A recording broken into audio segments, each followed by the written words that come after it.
जय श्री राम मित्रों, स्वागत है आपका आपके अपने चैनल स्टॉर्म्स ऑफ लाइफ में। बंधुओं, उम्मीद का दिया एक छोटी सी कहानी है। आपको अगर अच्छी लगे तो शेयर जरूर करें।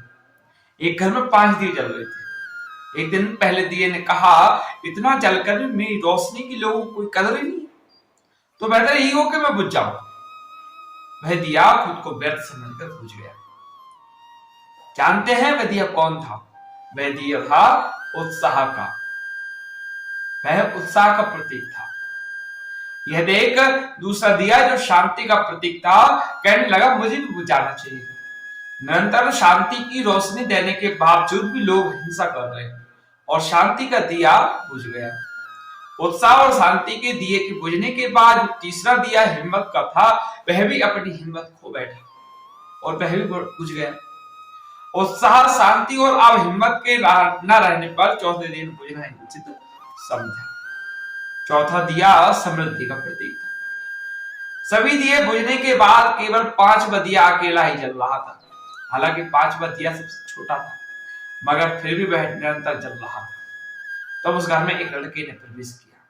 उसने देखा कि उस घर में सिर्फ एक ही दिया जल रहा है। वह खुशी से चौंक उठा। 4 दिए बुझने की वजह से वह दुखी नहीं हुआ, बल्कि खुश हुआ। यह सोचकर कम से कम एक दिया तो जल रहा है। उसने तुरंत 5वां दिया उठाया और बाकी के 4 दिए फिर से जला दिए। जानते हैं वह 5वां अनोखा दिया कौन सा था? वह दिया था उम्मीद का दिया। इसलिए अपने घरों में, अपने मन में हमेशा उम्मीद का दिया जलाए रखिए। चाहे सब दिए बुझ जाए, लेकिन उम्मीद का दिया नहीं बुझना चाहिए। ये एक ही दिया काफी है बाकी सब दियों को जलाने के लिए। दोस्तों, ये चमत्कार सिर्फ हिंदी में ही हो सकता है। 4 मिले 64 खिले, 20 रहे कर जोड़। प्रेमी प्रेमी 2 मिले, खिल गए 7 करोड़। मुझसे एक बुजुर्ग ने इस कहावत का अर्थ पूछा। काफी सोच विचार के बाद भी जब मैं बता नहीं पाया, तब मैंने कहा, बाबा आप ही बता दीजिए, मेरी समझ में तो कुछ नहीं आ रहा। तब एक रहस्यमय मुस्कान के साथ बाबा समझाने लगे, देखो भाग्यवान, यह बड़े रहस्य की बात है। 4 मिले मतलब जब भी कोई मिलता है तो सबसे पहले आपस में दोनों की आंखें मिलती हैं, इसलिए कहा है 4 मिले। फिर कहा 64 खिले, यानी कि 32 दांत जो है दोनों के मिलाकर 64 हुए। इस तरह 4 मिले 64 खिले हुआ।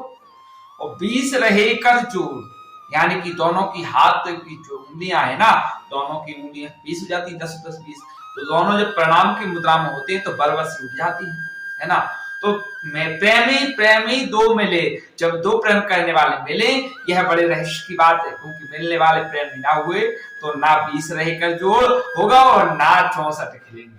उन्होंने कहा, वैसे तो शरीर में रोम की गिनती करना असंभव है, लेकिन मोटा मोटा 3.5 करोड़ कहते हैं कहने वाले।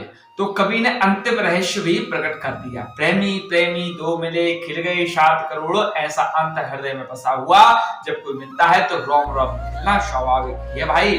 जैसे ही कोई ऐसा मिलता है तो कवि ने अंतिम पंक्ति में पूरा रस छोड़ दिया, खिल गए 7 करोड़, यानी कि हमारा रोम रोम खिल जाता है। वाह भाई, आनंद आ गया। हमारी कहावतों में कितना सार छुपा है। एक एक शब्द चाशनी में डूबा हुआ है, हृदय को भाव विभोर करता हुआ। इन्हीं कहावतों के जरिए हमारे बुजुर्ग, जिनको हम कम पढ़ा लिखा समझते थे, हमारे अंदर गायें बधाएं संस्कार का बीज बोते रहते हैं। इसलिए बुजुर्गों का सम्मान करना चाहिए, बुजुर्गों के पास बैठना चाहिए, उनसे कुछ न कुछ सीखने को मिलता है। यही उम्मीद है और यही उम्मीद लगाकर सभी लोग जाते हैं।